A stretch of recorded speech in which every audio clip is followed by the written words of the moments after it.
lorsqu'il était un peu plus grand, il était un enfant maintenant, il pouvait marcher, il accompagnait son père partout.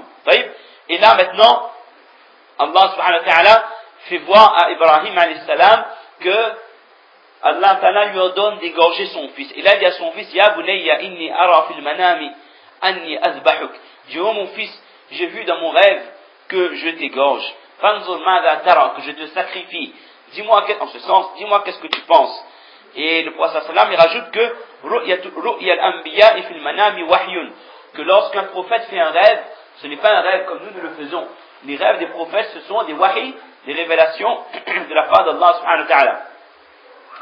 Alors, regardez la réaction d'Ismaël qui est encore un enfant. Il dit, Ya abati fa'al ma tu'mar, oh mon père, fais ce qu'Allah ta'ala t'a ordonné.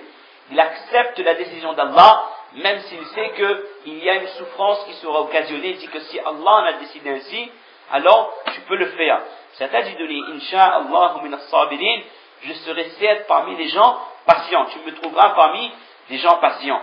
Alors maintenant, Ibrahim alayhi salam, il obéit à l'ordre d'Allah Ta'ala et Ismaïl accepte la décision d'Allah. Falamma aslama, lorsqu'ils se sont résolus, lorsqu'ils ont accepté la décision d'Allah, wa tallahu lil jabin.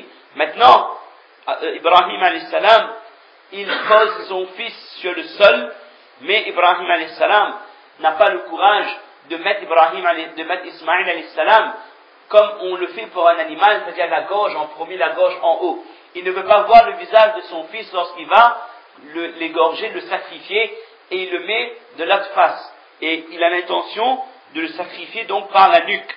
Wa asfalamma aslama wa tallahu lil jabin. Et alors, wa tallahu lil jabin. Après, wa tallahu lil jabin. Donc, les mufassirs disent que donc Ibrahim salam a mis son fils par le dos et sa nuque était au-dessus pour l'égorger. Et là, Aya Ibrahim, qad saddaqta ar-ru'ya. Voilà. Là, Allah Ta'ala envoie le wahi. Oh Ibrahim, tu as confirmé le rêve. Donc, c'était l'épreuve d'Ibrahim alayhi salam dans lequel il a réussi. Allah Ta'ala lui demande d'égorger son fils et il va le faire. Et Allah Ta'ala ne voulait pas qu'il tue son enfant. Jamais de la vie. Allah Ta'ala voulait juste l'éprouver pour voir est-ce qu'il est prêt vraiment à tout sacrifier pour Allah. Et là, Allah Ta'ala, wa fadaynahu bi dhibhin 'azim, Allah Ta'ala va envoyer un animal, c'était un bélier, et dans les commentaires, il dit que c'était un bélier qui venait du paradis. Ibrahim alayhi salam a envoyé son fils Ismaïl prendre ce bélier, il l'a amené près de Mina, et ils l'ont égorgé. Et dans une version, il est dit, comment Shaitan alayhi la'natullah a essayé de détourner l'attention d'Ibrahim alayhi salam. Lorsque Shaitan a su quel était l'ordre d'Allah, Shaitan a dit illam aftin haula'i 'inda hadihi lam aftinhum abada. Il a dit si là je ne peux pas les détourner du droit chemin, jamais je ne pourrai le faire. Il savait que c'était le moment le plus dur de la vie d'Ibrahim alayhi salam. Shaitan s'est dit que c'est le moment idéal pour détourner Ibrahim et Ismaïl du droit chemin.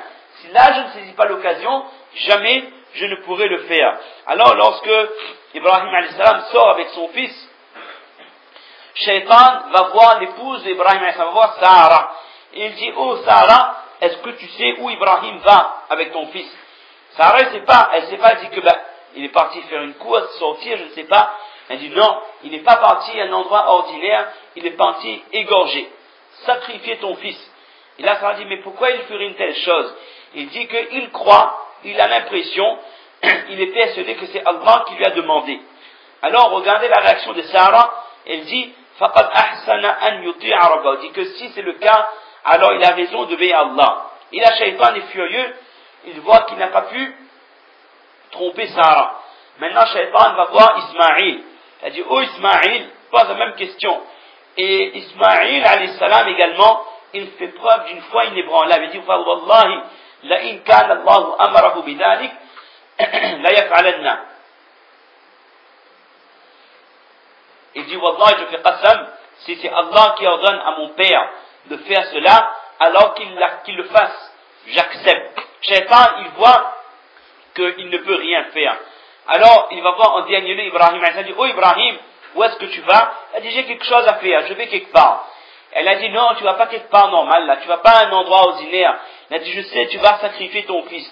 Ibrahim dit, mais pourquoi je ferais une telle chose? Il a dit, tu crois qu'Allah t'a demandé de faire ça? Il dit, Wallahi, si Allah il m'a ordonné de le faire, je vais le faire. Et là, Iblis, Shaitan désespéré, il a compris que jamais il ne pourrait détourner ni Ibrahim, ni quelqu'un de sa famille du droit chemin. Et après, Allah Ta'ala a appelé Ibrahim, Ibrahim, comme on a dit tout à l'heure, Inna kadhalika najzil muhsinin. Allah Ta'ala dit que Inna hadha lahu al-bala'ul mubin, que c'était ça l'épreuve manifeste. C'était la plus grande épreuve qu'Allah Ta'ala voulait faire subir à Ibrahim alayhi salam. Est-ce qu'il était prêt à sacrifier sa chair, ceux qu'il aimait le plus, pour Allah subhanahu wa ta'ala? Et toute l'histoire, toute la vie d'Ibrahim alayhi salam n'était que sacrifice. Même lorsqu'Allah Ta'ala ordonne à Ibrahim alayhi salam d'amener sa femme et son fils dans le désert, la femme d'Ibrahim demande, oh Ibrahim, en ce sens, pourquoi tu nous amènes là?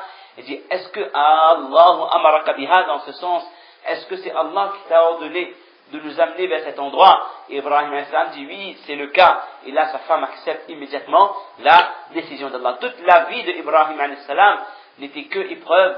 Allah Ta'ala voulait voir à quel degré il avait muhabbat, il avait l'amour pour Allah Ta'ala. Qu'Allah Ta'ala renforce son amour pour nous, son amour pour lui dans notre cœur, que nous aimions Allah plus que tout, et que cet amour pour Allah nous permet de rester fermes dans les bonnes actions et éloigner des péchés. Et on est aujourd'hui quoi? Vendredi.